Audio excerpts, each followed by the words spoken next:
Ladies and gentlemen, welcome to Opinion Machine, the show where we talk about all things gaming. My name is Killjoy, and today we're going to talk about why I don't like Mario Kart 64, and why that's okay.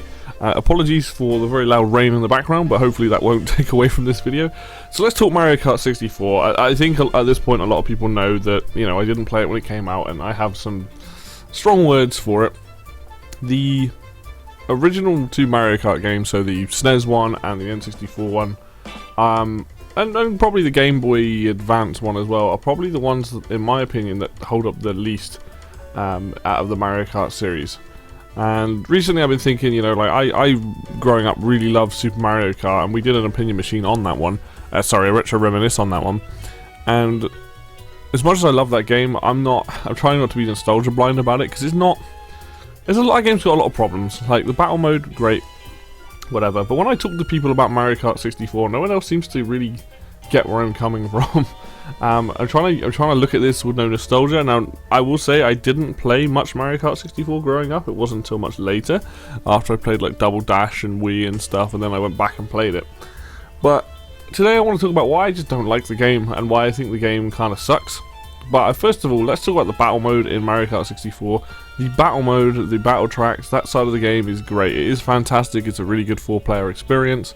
And that's not really what we're talking about today. We're going to be talking about primarily the tracks, the way the game handles, some of the weird choices in the game. So we'll leave the tracks till last, because that's the thing I have the biggest issue with. But recently playing this game, because obviously I want to make sure I refresh my memory, did a bunch of time trials, did some Grand Prix, and I came to the conclusion that I was just bored. And I think that's kind of the worst thing you could have when playing a game, is being kind of bored. But the two things I did notice that I found very bizarre. One is that when you get knocked off the track, it takes almost 10 seconds before you get put back on the track.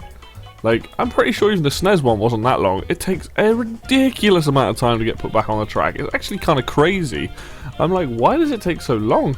I know in like Mario Kart 8 and sort of Wii onwards, I think that they sped up the process significantly.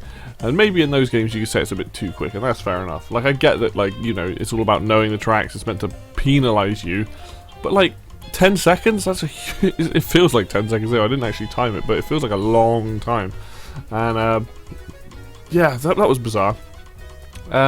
Two other things, yeah. So one of them is that when you get hit by a bigger character, because there are no coins in this, like the first one.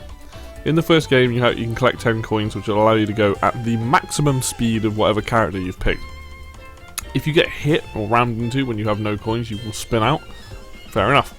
In this, I got hit by, like, I was playing as a smaller character, I got hit by like Bowser or something, and I'd just spin out. And that, again, would last so long. And obviously you'd have to, if you've got a character that isn't that higher acceleration.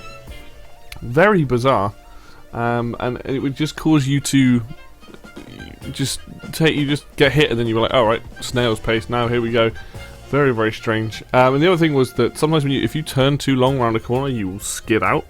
It's only happened to me once, but I was like, some of the later tracks with some of the corners, it's kind of hard not to. So I was like, that's a bit of an odd design choice, but it's not that offensive compared to the other things. On top of that, handling in this game feels very slidey. Like, it's either you take like a tight turn or like a long turn and a very sharp turn. There's no kind of in between, because drifting in this it's like literally one style of drifting. So a lot of the time I go to drift around the corners, and I do half the corner and then I'm off the track. I never really nailed it, but it never felt good. It never felt good to drift. It always felt better to just either let off the accelerator, or you just hop around. Now, I've not played the game for hours and hours and hours and like some people, but playing it, I've played it for a good, like, I've probably played it like 10 hours in all my lifetime, Mario Kart 64, I'd say.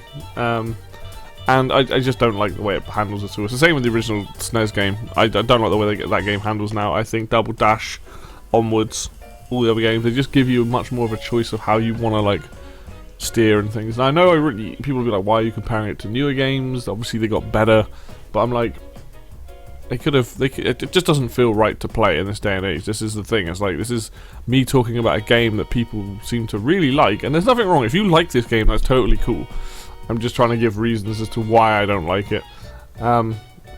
So let's really get to the meat of why I don't like this game, and that is the track design, all that. I have a list in front of me so I can give my examples. Now, I will say, every single one of the N64 tracks that have been remade in Mario Kart DS, Mario Kart 7, 8, like all that, they all play so much better because they're all they went back. The tracks are more interesting because of the technology, but they handle better. And because of that, it's like, oh, I don't mind these tracks so much playing it in Wii or 8 and all that. But these tracks in 64 feel incredibly bland. Like, Luigi's Raceway, Mario Raceway are a good example of there's literally nothing going on. Royal Raceway, they're literally just like F1 tracks, but they're so bland. There's literally nothing happening.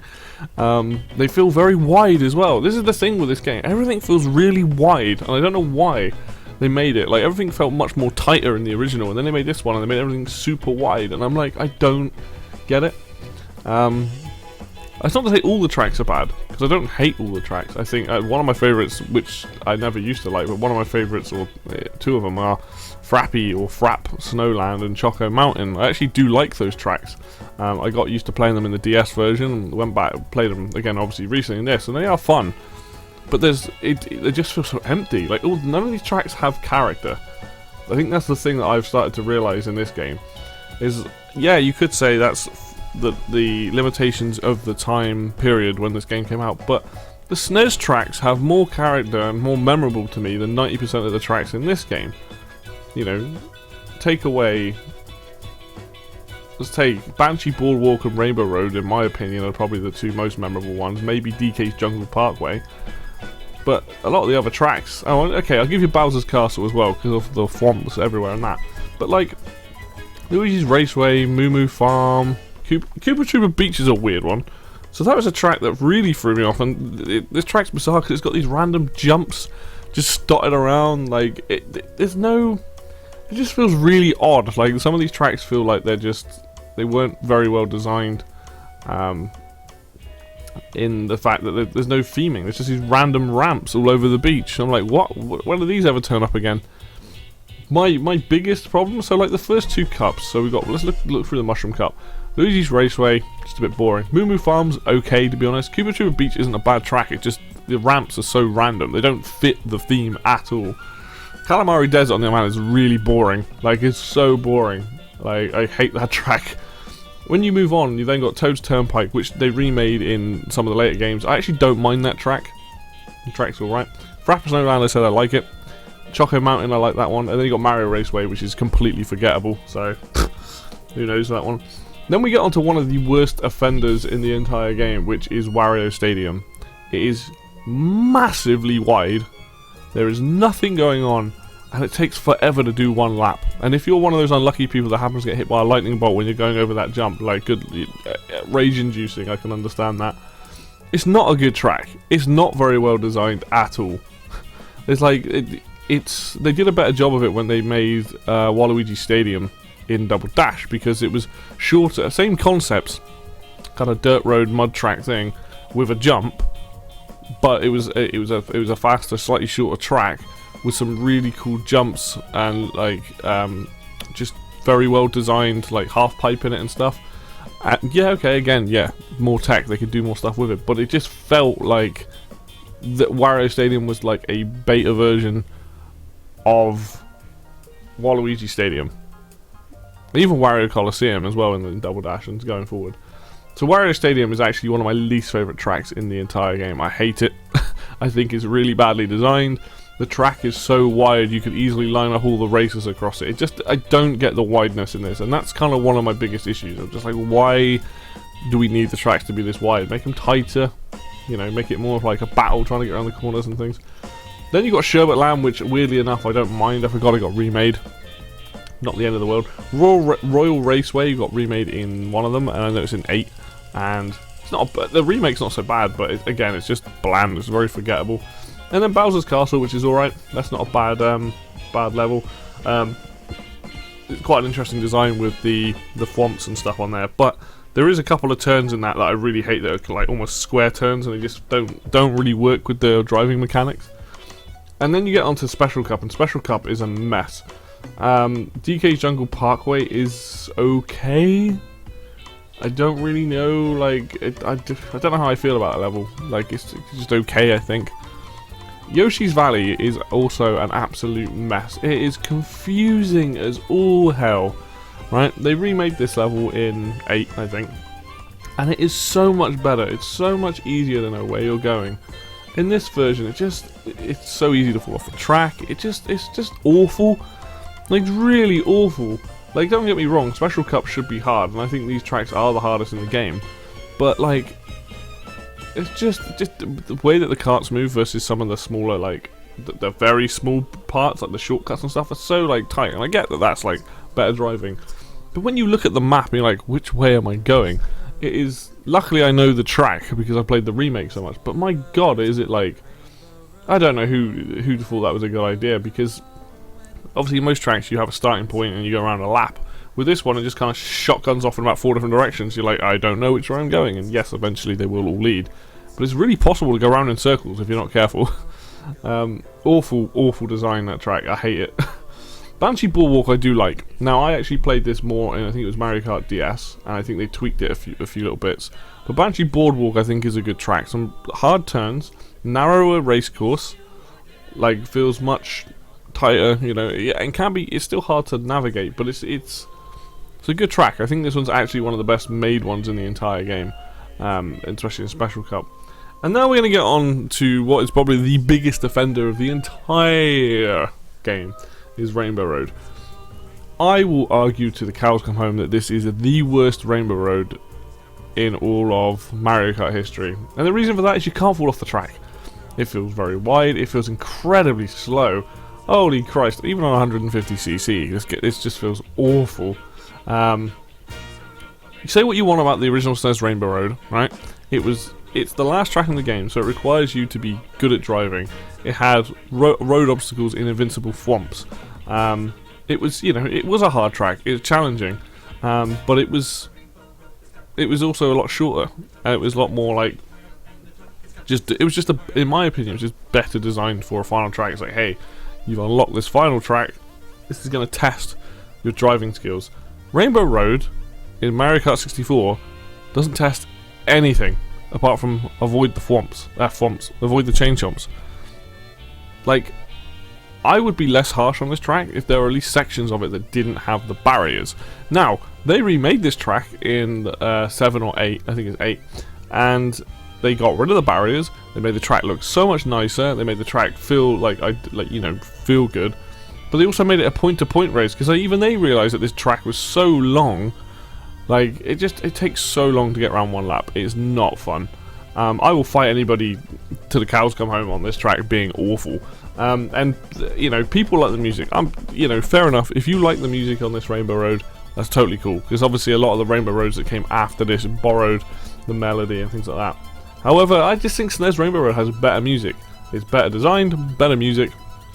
That track got remade for Mario Kart 8 and also Mario Kart 7.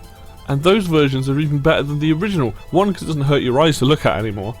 But they kept what was good about the track, which was they got rid of the borders, they kept the thwomps. They've now made it so the thwomps would shake the track. Yeah, there are parts where they definitely widen the track, which kind of sucks because you want it to be difficult. But it's still difficult. It's so easy to go flying off the edge of that track. And that's why I like the remake of Rainbow Road. That's why I like a remake of a lot of these N64 tracks, because they feel so much better with the newer mechanics. When you've got tighter controls, these tracks become much more enjoyable. I think some of the remakes, they also shrunk down some of the corners and things to make them feel a bit tighter. I haven't played a lot of the remakes. Like DK's Jungle Parkway got remade in Mario Kart Wii. I haven't played that in forever. I can't remember what that remake's like. But I can say that Rainbow Road's a lot better. I can say that Banshee Boardwalk is not significantly better, but it got tweaked, so it worked really well with the 3DS one. Yoshi's Valley is significantly better in the remake. I know they did Sherbet Land, Royal Raceway's okay, Bowser's Castle was okay. Mario's Raceway was alright. Choco Mountain and Frappy Snowland turned out okay. Toad's Turnpike, like a lot of these tracks were just so much better. Like when they went back and actually looked at the tracks and tweaked them, because a lot of it was tweaking.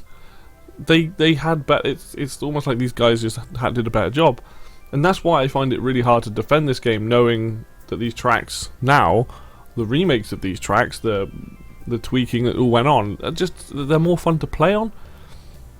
And I'm not taking away from anybody's nostalgia. Like, if you've got nostalgia for this game, you know, you are going to be a little bit blind to it. You're going to enjoy it. And that's totally fine. It's okay to enjoy this game. But, like, as someone who loves the Mario Kart series, most of the Mario Kart games, I think, are excellent. I think the first three, when you look back at the Super Mario Kart 64, and Super Circuit on Game Boy Advance, it's really obvious that those games don't hold up that well. And when you can play a lot of these tracks and a lot of the original SNES ones and other stuff like that in the later games, they just feel better to play on. Now, you can argue that the first couple of games have more character because the art style was much more unique, which is fine if you think that's more memorable. I think Mario Kart 64 is one of the most bland looking games I've ever played, but that's because of the hardware limitations. But it's still, they could have done more probably with what they had.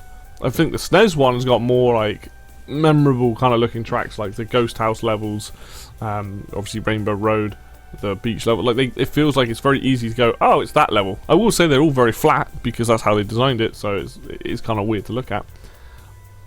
But then you get onto like Double Dash, and you get onto Wii and DS and 7 and 8, and I look at them and I think, hey, there are some really cool memorable levels here. Like Double Dash has the Daisy's Cruiser, which, you know, isn't one of my favourite levels, but sure is memorable. You know, and then you have a couple of the oh my god, what's it called? Mushroom Bridge or something like that. We got the bridge level, you're on the road. There are a ton of tracks throughout that series, you know. Maybe the Wii one's the only one I can't think of many tracks from, but like 8 and 7, and DS added like Delfino Plaza, I think it was. 8 added Delfino Airport. Like, there are some really cool levels that have come since. Obviously, Double Dash has Waluigi Stadium, Wario Coliseum, and also Rainbow Road, which is probably one of the hardest Rainbow Roads in Double Dash. Like, I think maybe not in terms of graphical style, because they all kind of look a bit similar, I guess, since Double Dash. But there are plenty of levels that I think are more memorable, that are more fun throughout the Mario Kart history than anything that comes before it, unfortunately. Like Double Dash onwards, I think that's when the level design started to get significantly better. You know, if you look at all of those games, I do generally think that's true. So, you know, that's kind of how I feel about Mario Kart 64. I know it's a game that a lot of people love, probably more for the battle mode, and like I said, the battle mode in this game is really good. I am not knocking the battle mode, it's fantastic. If I was going to play Mario Kart 64, people, I would play the battle mode. However, I think that because of the track design and some of the mechanics in this game, this isn't a game that holds up particularly well. It isn't that fun to play, and I'd rather play Double Dash, Wii, DS, Mario Kart 7, Mario Kart 8, because I just know that if I want to play these tracks, I'm going to have much more of a fun time, because the mechanics are just better at this point. So, yeah, there you go. Those are my thoughts on why I don't like Mario Kart 64. I'm sure some people are going to be massively disagreeing with a lot of it, but that's okay. Like, if you disagree, that's fine. If you like the game, it's fine. It's just not for me, and I think it's one of those things I'm like, I'm done playing it. Maybe for a retro reminisce with the guys in the future, but I'm done playing this game. Like, I don't need to play this game ever again. So, but thank you very much for watching. As always, if you like the video, hit the like button. If you want to see more content like this, then hit the subscribe button. Links for Facebook and Twitter will be down below as always. And until next video, I will see you then.